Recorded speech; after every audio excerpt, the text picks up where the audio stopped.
Assalamualaikum warahmatullahi wabarakatuh. Waalaikumsalam. Pemirsa dan pecinta TENO Channel. Pada hari ini kita coba berdiskusi, dialog santai dengan seorang pengamat kita.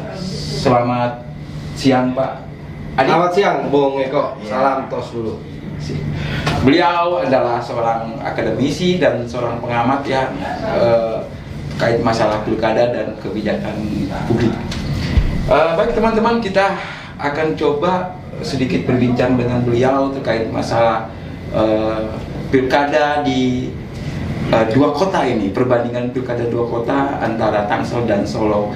Kita akan lebih spesifik lagi khusus membahas bakal calon yang ada di Tangsel dan di Solo, karena dua-duanya ini merupakan bakal calon dari berbeda partai, cuman permasalahannya mereka dalam hal dalam hal ketetapan mereka, yang kepastian mereka itu untuk menjadi calon dalam sebuah partai, yaitu anak Presiden Jokowi, Raka Buming ya Mas ya, yang mencalonkan diri dari PDIP dan di Solo, sementara anaknya wakil presiden nggak mau kalah juga, yaitu Siti Adjijah. Dia akan mencalonkan diri sebagai bakal calon dari wali kota di Tangsel. Oke, Pak Bro, apa ini saya manggilnya nih? Terserah. Ya, oke. Bro Adi, seperti apa Bapak melihat kejadian pilkada Tangsel dengan Solo terkait masalah anaknya orang nomor 1 dan nomor 2 dalam pilkada tahun ini? Oke, ini pasti pertanyaan yang menarik. Karena yang pertama saya akan lihat dari perspektif komunikasi politik, bahwa antara Solo dan Tangsel menurut saya memang pilkada yang paling seksi. Karena bagaimanapun kehadiran dari orang-orang yang dalam lingkungan istana yang membuat gembanya itu tambah bisa dikatakan gaungnya tinggi, panas dan sebagainya. Tapi ketika misalnya kita melihat di Solo, kehadiran putra Presiden Jokowi,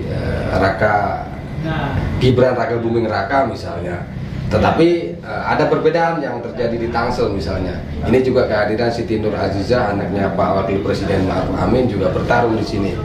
Tapi sampai hari ini misalnya, bahwa kalau di Solo menurut saya clearnya adalah bahwa Gibran Raka Buming Raka, yang biasa disapa Gibran, menurut saya udah confirm tiketnya sudah ada dari PDIP. Berbeda dengan yang terjadi di Tangsel. Siti Nur Azizah sampai hari ini saya pikir hanya satu pengusung partai, dan menurut saya masih cari rute bagaimana beliau nanti akan maju melewati tiket yang mana. Ini penting menurut saya. Tapi tetapi apapun itu, bahwa pilkada Solo, pilkada Tangsel menurut saya malah memang ada sebuah keseksian di antara di daerah yang lain-lain itu. Memang pertama mungkin kalau kita lihat Tangsel, magnetnya adalah daerah yang dekat dari ibu kota negara juga, dan memang kebetulan ada kehadiran dari orang-orang elit partai yang menurut saya berasal dari lingkungan kekuasaan. Bukan itu saja, misalnya seperti Rekom yang dari Gerindra, walaupun belum ada SK-nya, ketika kehadiran dari keponakan Pak Prabowo ini juga menghangatkan suasana. Apapun itu yang terjadi, bahwa ya Tangsel ini memang seksi ketimbang daerah-daerah yang lain. Begitu ya. Jadi asik ya, artinya pilkada tahun ini menampilkan ke panggung pesta demokrasi itu dua orang anak penguasa Indonesia lah, gitu ya. Satu anaknya Pak Jokowi, satunya anaknya Pak Ma'ruf Amin. Nah, yang jadi seksi kan kedua-duanya ini sebetulnya berangkatnya bukan dari kader partai. Betul. Nah, seperti apa menurut pengamatan Bro Adib terkait masalah keduanya itu? Apakah nanti akan mudah gitu loh mereka bisa memenangkan pilkada ini, atau mereka sendiri mendapatkan rekomendasi ini seperti Siti Nur Azizah di Tangsel ini kan dia sudah ditunjuk oleh Partai Demokrat. Kebetulan beliau juga Wasekjen Demokrat kan. Artinya pastinya Demokrat mengusung beliau di Tangsel. Tapi Demokrat sendiri belum bisa maju karena kekurangan kursi gitu kan. Dan seperti apa Anda melihat ini? Kalau saya melihat inilah yang menjadi kelemahan, yang menurut saya tetap kelemahan, karena bagaimanapun calon-calon orang yang dicalonkan untuk naik menjadi seorang wali kota itu lagi-lagi diciptakan sebuah figur yang menurut saya ujuk-ujuk dan tiba-tiba, bukan kader yang memang dikader dari awal, istilahnya berkeringat seperti itu. Makanya kalau Anda tanya lebih spesifik siapa itu Siti Nur Azizah, tentunya menurut saya juga kasihan kader yang misalnya Demokrat yang di Tangsel, karena bagaimanapun Siti Nur Azizah itu kan menjadi kader hanya baru kan gitu. Momennya baru karena mungkin figur dia adalah anaknya wakil presiden. Kalau tidak anaknya Pak Wakil Presiden, kita tahu dia siapa kan, seperti itu. Tetapi yang dibangun oleh Siti Nur Azizah lumayan menurut saya. Dia turun ke bawah, memanfaatkan isu-isu yang terjadi di lapangan, seperti ada orang yang tidak terkena bansos dia datang. Itu adalah sebuah upaya sudah turun ke bawah lah. Jadi untuk menaikkan sebuah elektabilitas caranya memang harus seperti itu.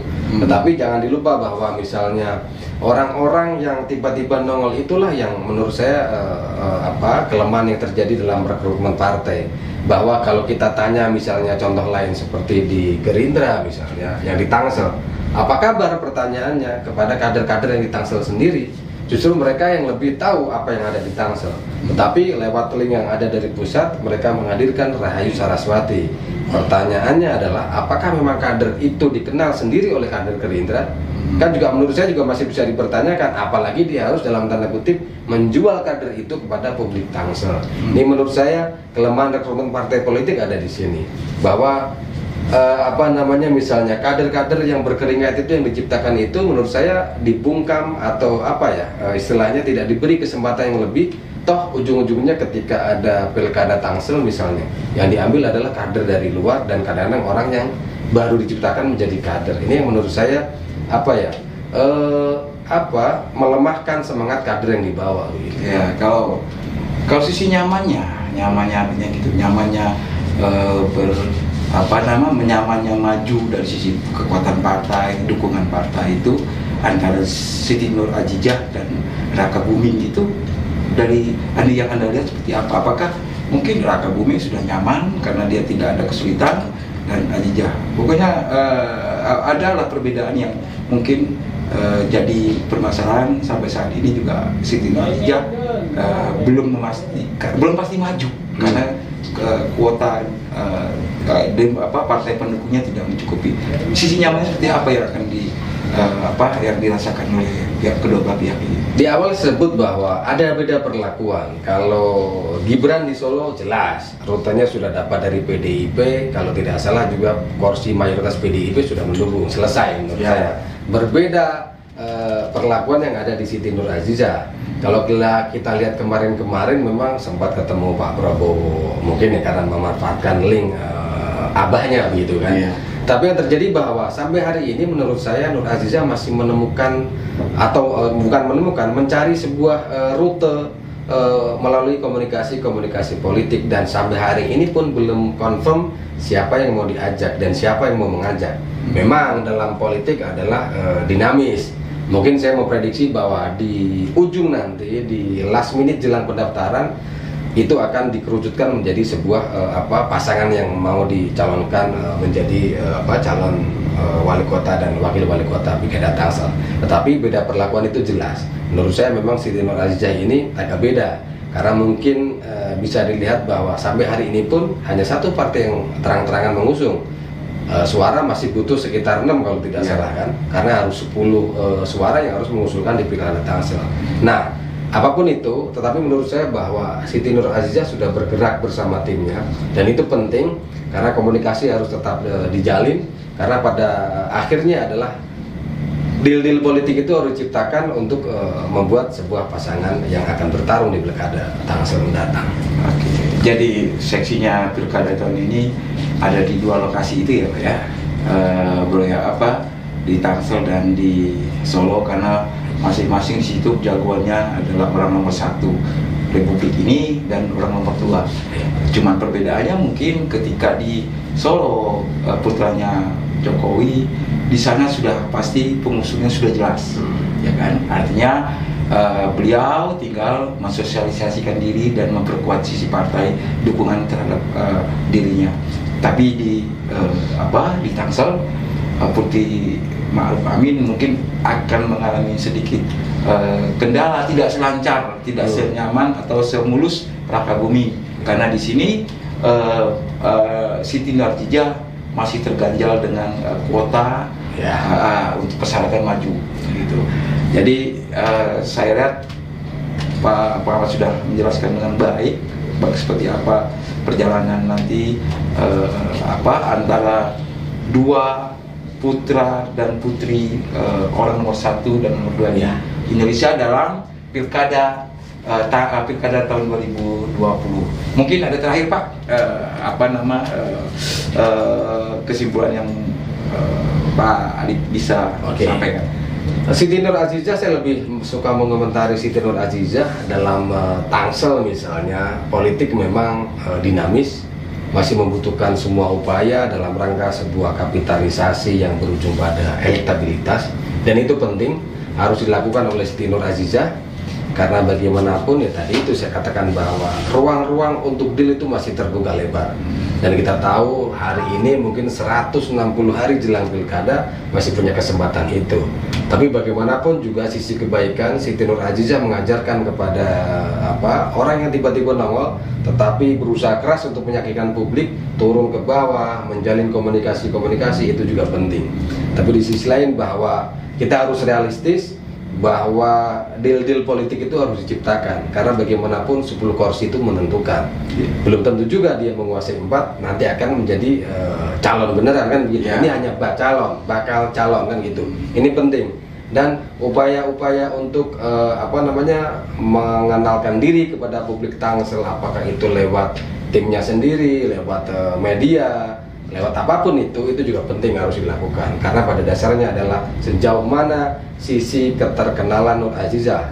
Karena deal politik itu pasti diciptakan ketika partai saya mengusulkan Siti Nurhalizah, dia laku nggak dijual? Kan itu pertanyaannya. Nah itu yang harus dijawab oleh Siti Nurhalizah dan timnya, agar nanti ketika dapat tiket itu benar-benar memang punya deal politik yang kuat. Itu menurut saya. Oke, baik Bro Adit, asik juga kita ngobrol-ngobrol waktu yang terbatas ya pada hari ini.